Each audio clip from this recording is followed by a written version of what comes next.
Okay, mga kautulan kag kabiyanan, yari na kita nga nagapadayon sa sini nga adlaw nga edisyon sang aton nga programa sa kahanginan, ang oras sang inspirasyon. Sa sini nga bahin sang aton nga programa, magabaton na kita sang mga mensahe gikan sa aton nga mga connections online. Ang una naton nga pagabatunon amo ang nagikan kay Pope Leo XIV. Kag ini paagi man sa aton nga presensya online, partikular na sa Twitter o kon sa karon ginatawag nga X.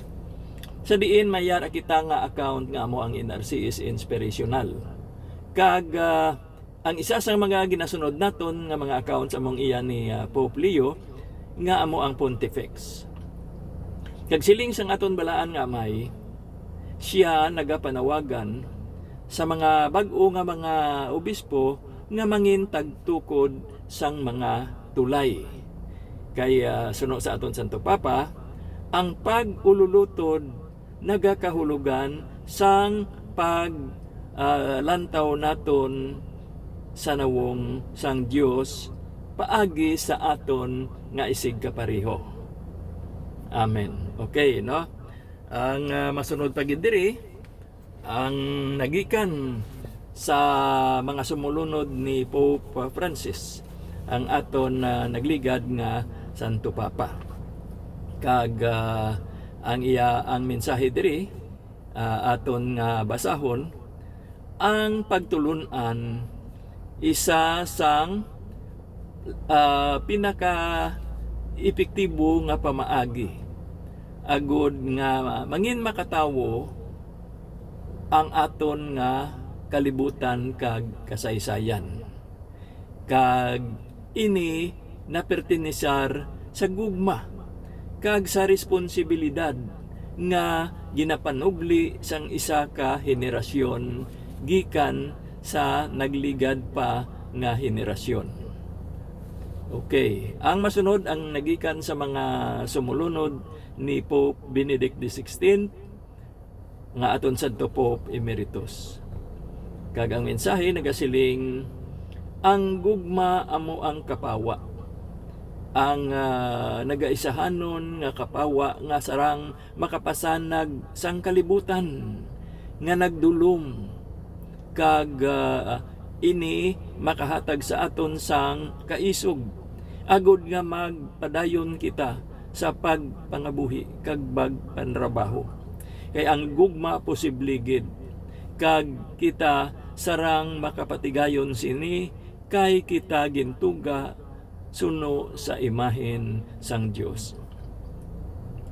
Ang masunod ang nagikan kay Sister Luz Aguilar sang Arevalo, distrito sining syudad, kag katapo man sang aton nga Arevalo chapter. Kag ang iya nga mensahe iya ginapalambot kaupod sang iya bug-os nga panimalay. Lakip na ang pagpanamyaw para sa sini nga adlaw. Ang mensahe nagasiling, ang sinuman nga nagahigugma sa akon magatipig sang akon pulong, kag ang akon amay magahigugma sa iya, kag kita makapadulong sa iya. Mga tinaga ini nga ginsambit mismo sa aton Ginoo paagi dira sa libro ni San Juan sa kapitulo 14 bersikulo 23.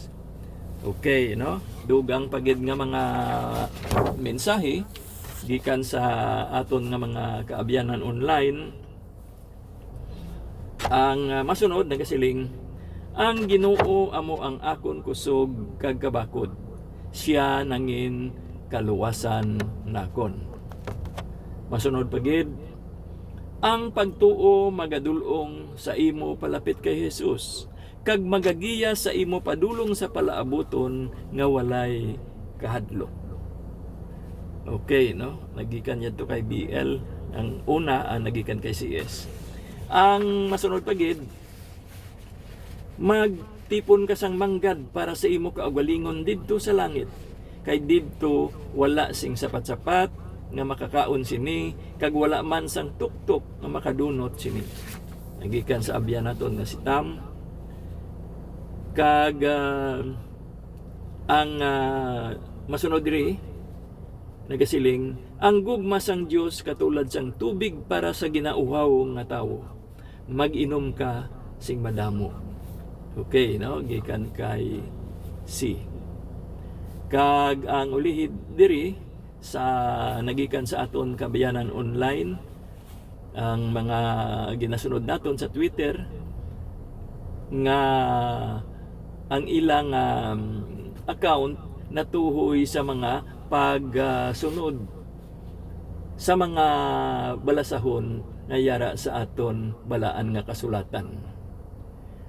Ang mensahe nagasiling, ang Dios gugma, kag wala na kita sing nahibalan pa nga matuod-tuod nga gugma, magluwas lamang sa gugma nga nagagikan sa iya. Amen. Okay mga kaabyanan kag kauturan, amo ining natipon naton nga mga mensahe para sa sini nga adlaw nga edisyon sang aton nga palatuntunan sa kahanginan. Kag may yari pa kita diri nga mga gina tamdan nga mga balasahon nagikan sa aton nga mga iban nga mga sources online sa mga ginasunod naton nga mga author kag mga content creators. Okay, ang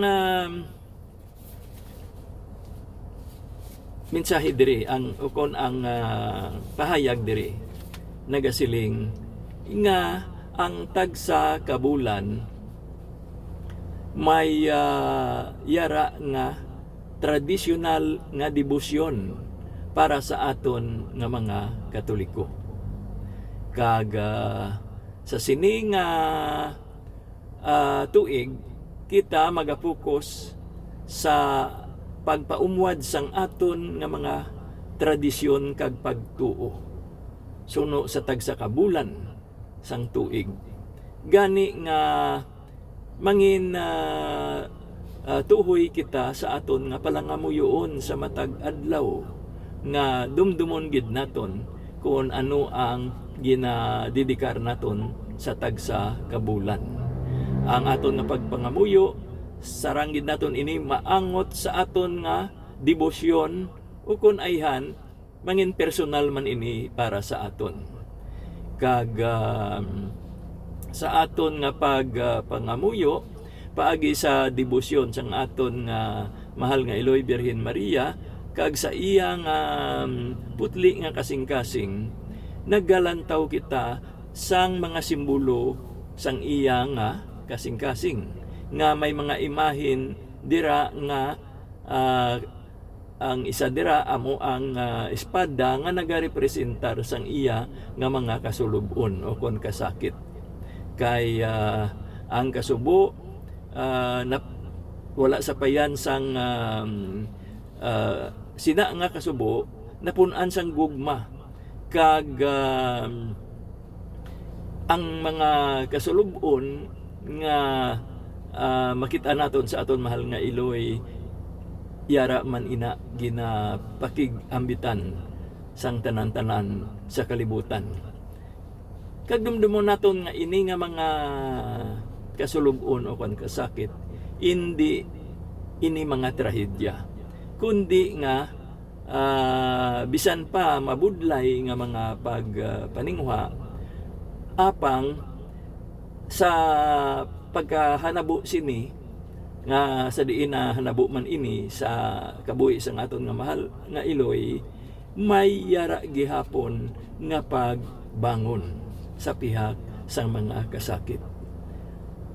Kag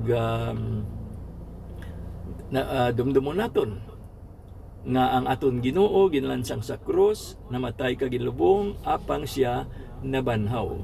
Kay ang gugma sang Dios nagasustener sa aton tanan kag bisan pa sa mga kasubo nga ginbatyag sa aton mahal nga Iloy, ang gugma sang Amay sa langit nagsustener gid sa tanan-tanan nga nagasalig kag nagatuo sa iya. Kag bangod nga kita mga Kristiyano dumdumon gid naton sa aton paglantaw sa dira sa krus nga ginlansangan sang aton Ginoo nga may yara kita nga makit-an nga pagkabanhaw. Kay bisan pa may mga kasubo nga abot sa kalibutan, dumdumon naton nga sang tiyempo Ninoe iya nakit-an ang balangaw nga nagpadumdum sa iya sang mga saad sang Dios. Gani nga ang aton nga pananawan i-focus naton sa walay katubtuban nga kabuhi sa langit. Sa bugos naton nga ikasarang mag-opreser kita sang bisan pa mga kasulubon sa aton nga kabuhi para sa aton Amay sa langit. Amen. Okay, padayon kita mga kautoran kag kabyanan kag yari na ang ikaduha nga salmo nga aton pamatian bilang paghatag refleksyon sa sini nga salmo nga natiganan naton sa sining aton nga palatuntunan sa kahanginan kag igapatukar ini sa aton ni Brother Steve. Yari na ang aton nga pagpamati.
Okay, mga kauturan kag kabyanan, nagapadayon kita matapos nga mapamatian naton ang ikaduha nga salmo nga napreparar naton para sa sini nga adlaw nga edisyon sang aton nga programa. Kag sa bulan sang Setyembre may nabilin pa kita nga mga kapistahan o kon mga adlaw sa pagdumdum naton sang aton nga mga santos kag mga angheles. Okay, no? Sa ika-27 nga adlaw sang Setyembre, inadumdum naton si Saint Vincent de Paul. Sa sunod nga adlaw, ginadumduman naton ang aton nga mga arkangheles. Sanday Saint Michael, Saint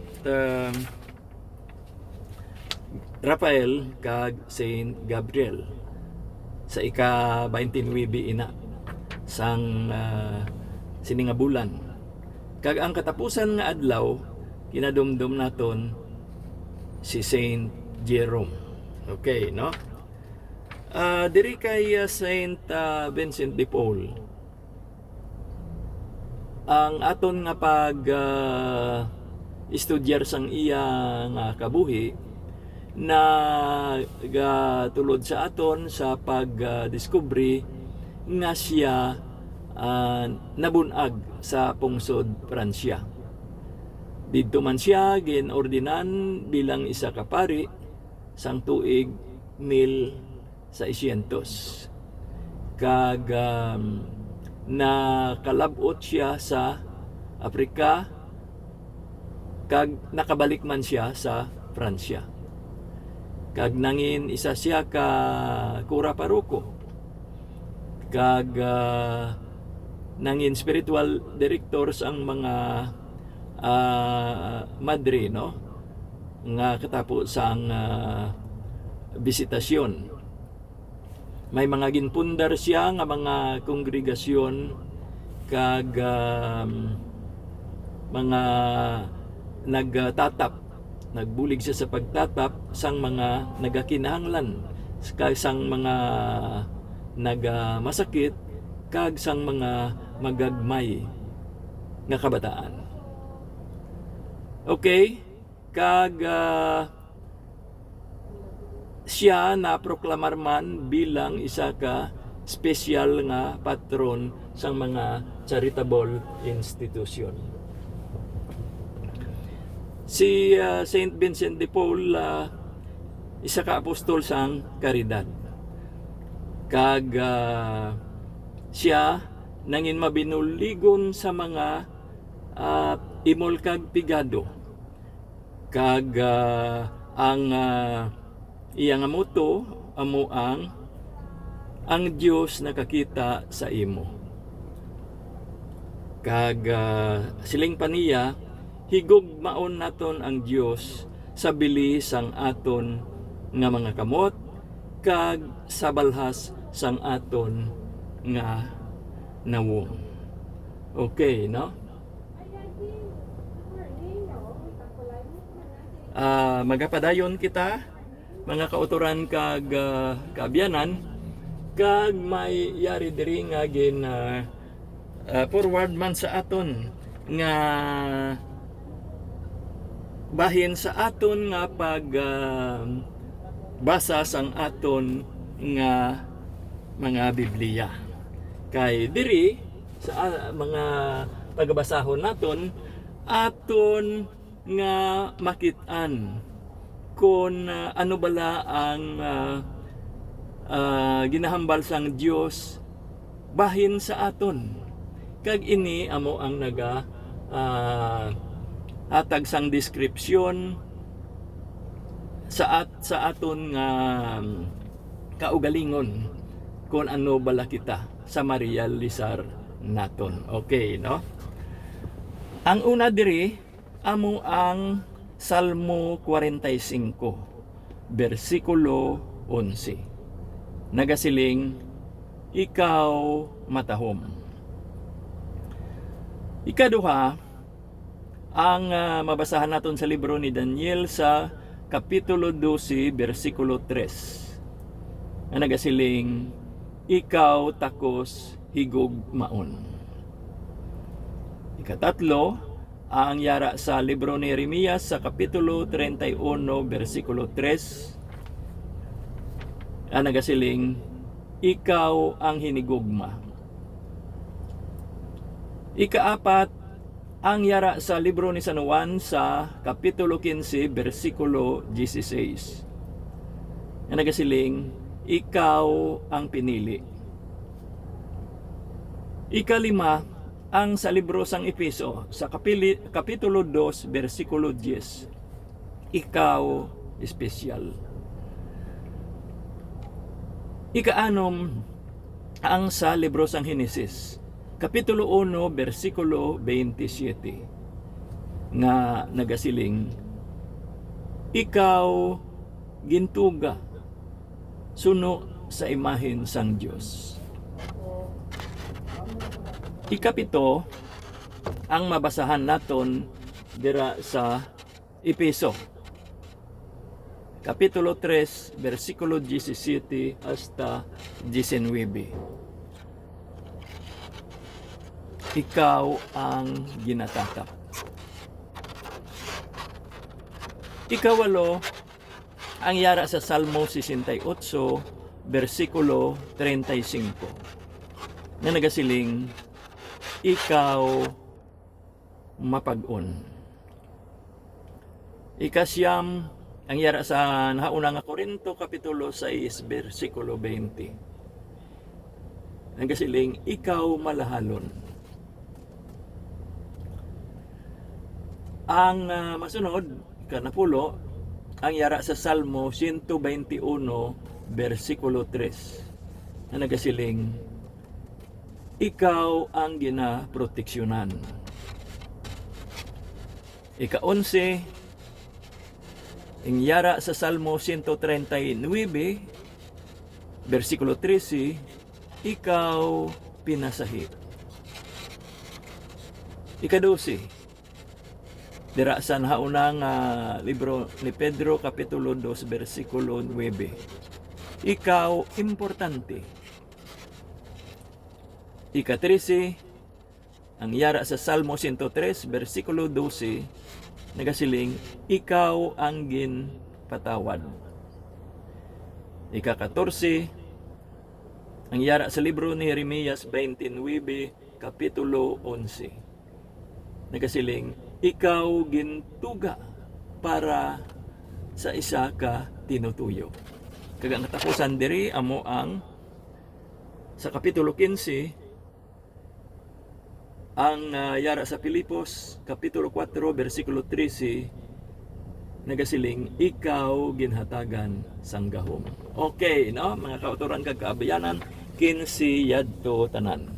So, tandaan gid naton ina. Kagkaron na tion na nga agod aton pamatian ang ikatatlo nga salmo nga napreparar naton para sa sini nga adlaw nga edisyon sang aton palatuntunan. Kag sa gihapon kita magapamati sa igapatukar sa aton ni Brother Steve. Okay?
Okay, mga kauturan kag kabyanan, tatlo na ka mga salmo ang aton nga napamatian.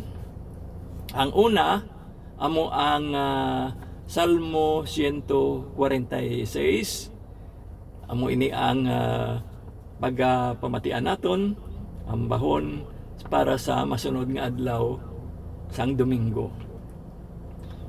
Ginsundan sang Salmo 51. Kag ang bag-o gid lamang naton na pamatian amo ang Salmo 23. Kag karon ang aton mangin concluding song and prayer amo ang Salmo 91. Sa aton nga pagpadayon na may yari pagid kita gin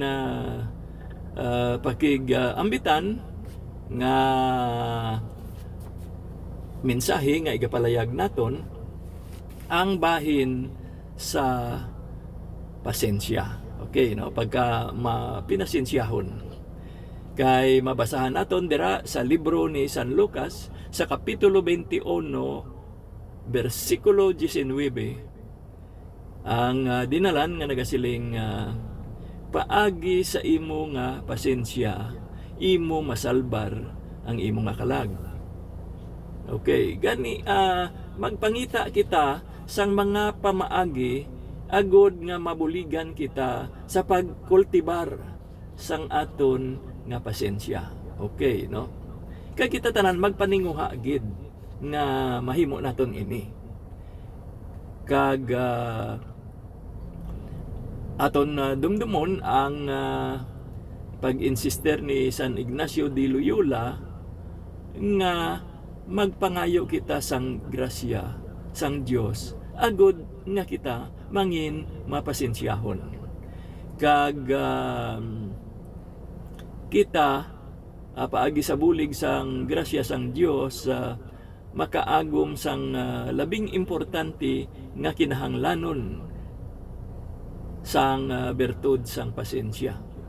Kay dumdumon naton nga dira sa libro ni San Lucas sa kapitulo 1 bersikulo 37 kita ginahambalan nga wala sing imposible sa Dios. Okay, no? So ano ining mga pamaagi aton ining isa-isahon. Una diri amo ang paghigugma sang Dios. Ang iyang paghigugma walay katubtuban kag permanente. Ang Dios nagahigugma sa aton. Kag kung ano man ang mga kamatuuran nga mabasahan naton dira sa aton mga Biblia, kinahanglan aton ini nga dumdumon kag tipigan sa aton tagipusoon. Kaya ang ini nga kamatuuran katulad ini sang tubig nga nagailig kag dira lamang ini maga ilig padulong sa aton nga mga kasing-kasing, hindi ini magpadulong sa dagat o kun ocean nga malipatan man lang, no? Kag dapat makonbinser man kita tanan nga ang Dios gugma. Kag siya may permanente nga gugma para sa aton tanan-tanan. Sa tanan nga tinion, sa tanan nga duog, kag sa tanan nga sirkumstansya. Kag dumdumon gid naton nga ang Dios nagahigugma sa aton bisan pa nga kun kaisa nagakapalyar kita, no? Kung kaisa nagakahulog kita sa sala. Kaya ang aton Ginoong Hesus nag-abot hindi para sa mga perpekto, kundi para sa mga makasasala. Kag amo kita sini, no? Kaya siling ni kag sa aton nga pag ako sini dumdumon man naton si San Pablo sa iya nga paghambal nga remind o ko nagapahanumdum sa aton nga kon sa diin yara naga tipon ang sala, ang kaluoy sang Dios mas dalagko pagid, no? Mas dako ang tipunan sini. Basahon naton ang libro sang Romano kapitulo 5 bersikulo 20. Gani pangadi kita kag pamalandong sa sining simple lamang apang madalom nga kamatuuran, nga ang gugma sang Dios para sa aton wala na limitahan. Padayon ini kag yara sa walay katubtuban, kay dako gid matuod ang aton Dios. Ikaduha, ikontemplar naton ang krus sa diin ginlansang ang aton Ginoo. Ang aton nga crucifix nga kinanglan yara gid sa aton mga puluy-an, kag yara man sa aton nga mga hulot, sa aton mga altar. Kag dumdumon naton ang halimbawa nga ginpakita ni Saint John Bosco, nga siya may eksperyensya sa iya nga paglantaw sang crucifix, sa diin iya natamdan ang aton Ginoo nga ginlansang dira sa krus. Gani nga sa iya nga diri sa paglantaw sang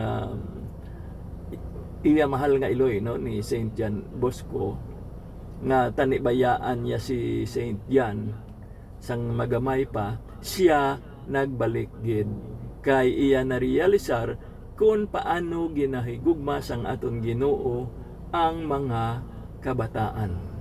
Kag narealisar sang iloy ni Saint John nga kinahanglan niya nga patigayon sang pasensya. Gani nga siya naghinguyang sang nabilin nga mga tinuig sa iya kabuhi sa pagtatap sang iya nga bata. So pagka mapasensyahon sang isa ka ginikanan, no, amo man ang aton kultibaron. Kag sunod diri ikatatlo, ang pagpangayo naton sang grasya. Kay siling ni San Agustin, kita tanan mga manugpangayo man lang sa atubang sang Dios, nga kita tanan nagakinahanglan gid sang bulig sang aton Amay sa langit, sa tanan nga tion kag sa tanan nga duog.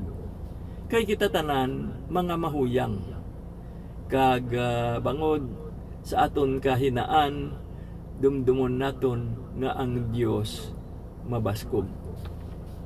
Kag ang aton pagbasa sa Salmo 124 sa bersikulo 8, kita mapahanumdom nga ang bulig para sa aton yara sa ngalan sang Ginoo nga nagtuga sang langit kag duta.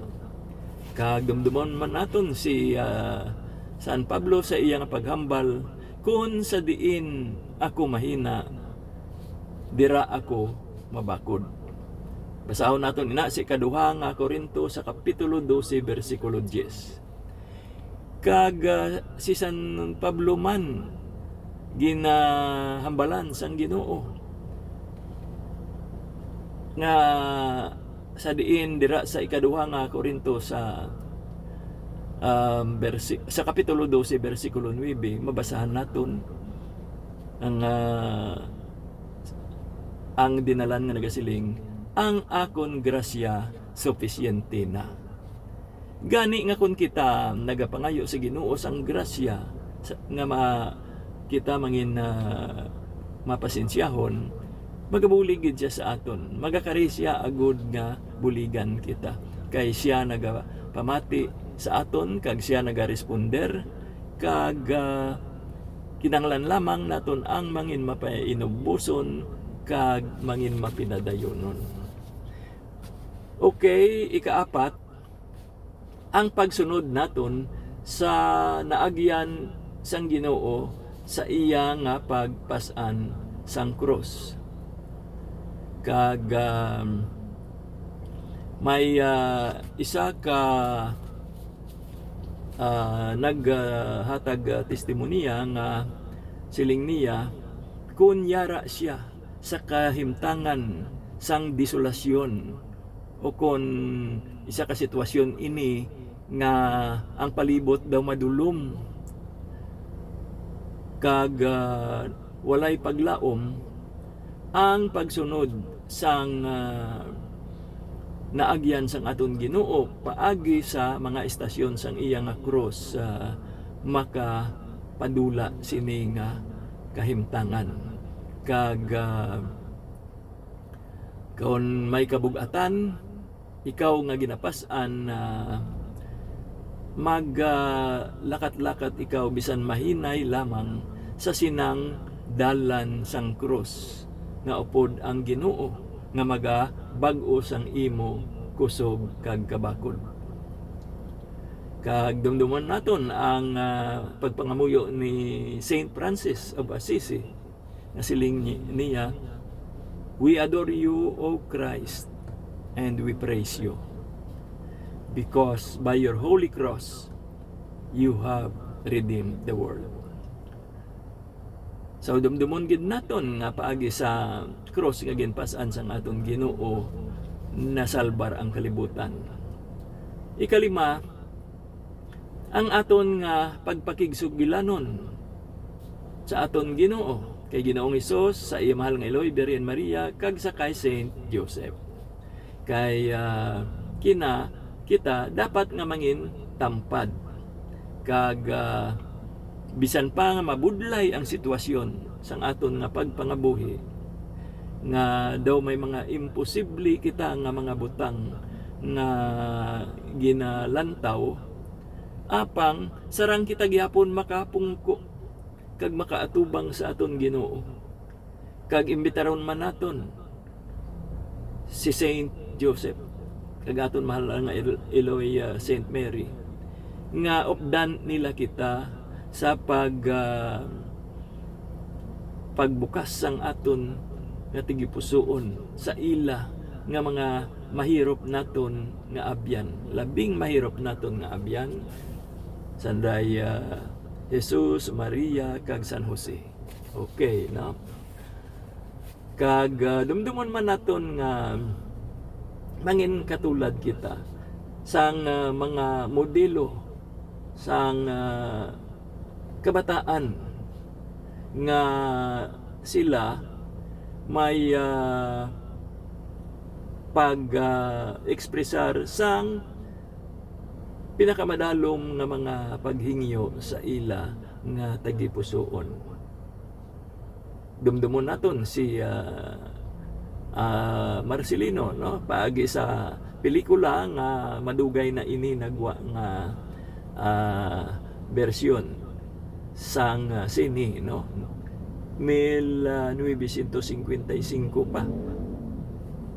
Bata pa lang ako sadto nga ini nga pelikula nagapakita sa aton sang pag-ekspresar sang mga ginahingyo sang isa ka bata nga yara sa iya tagipusoon nga lakip na dira ang mga pag-antos nga iya nga naaguman, initanan gindala niya sa aton Ginoo. Kag nabatian ini ni Ginoong Hesus kag ginhatag gid ang iya nga ginpangayo. So dumdumon naton ini, no? Kag paagi man sa pagbasa naton sa libro ni San Mateo sa kapitulo 18 bersikulo 3, kinahanglan naton ang mangin katulad sang isa ka magamay nga bata, agud nga makasulod kita sa ginharian sang Dios. Okay, no, dumdumon naton ina Mateo 18 verse 3. Okay. Ika-anom diri, magpamalandong kita sa langit kay amo ina ang aton nga katapusan nga destiniya. Aton nga kontemplaron ang kamatuoran sang langit kay malipot man lang ang mga tinion nga ginatiner naton diri sa kalibutan, gani nga ang aton nga mga mata dapat makakita ang aton nga mga dulunggan makabati, kag ang aton nga paminsaron mag-angkon sang mga matahom nga mga butang nga napreparar sang Dios para sa tanan nga nagahigugma sa iya.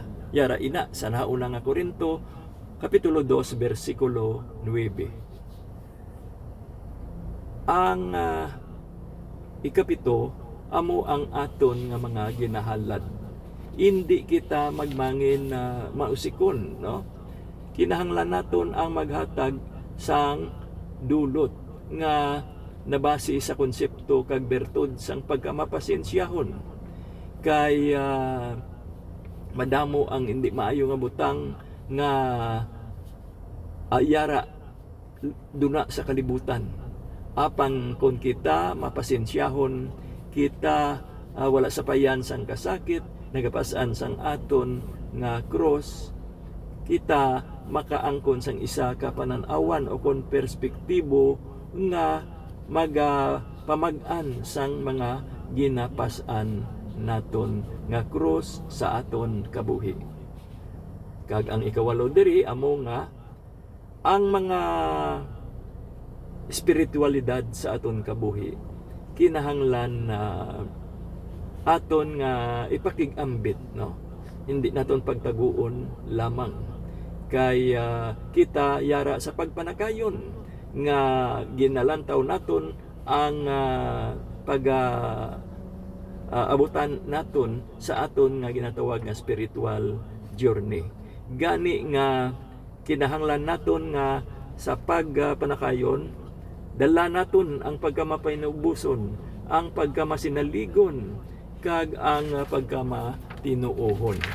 Kag dumdumon naton nga ang aton Ginoo naghambal dira sa libro ni San Mateo kapitulo 11 bersikulo 30 nga siling niya, ang akon guta mahapos kag ang akon karga mamag-an. Amen. Okay, mga kauturan kag kaabyanan, na daw ginakulang na kita sing sufisyente nga panahon agod nga makapadayon. Tion na agod nga aton nga pamalandungan ang Salmo 91 bilang aton nga closing song and prayer. Kag iyari na ang aton nga pagpasakop sa sining salmo.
Okay, mga kauturan kag kaabyanan, na kompleto na naton ang tanan nga mga salmo nga aton natigana para sa sini nga adlaw nga edisyon.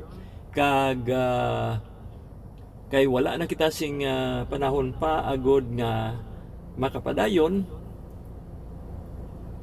kita magabalik sa masunod naman naton nga schedule nga tagsa ka Sabado sang aga alas 10:30 hasta alas 11:30 kita naga-inupdanay diri sa ang Diyos Gugban Network sa aton nga programa sa kahanginan, ang Oras sang Inspirasyon. Kag sa masunod naman nga pagkilitay naton, pag inupdanay naton, liwan naman ina nga bulan. Kag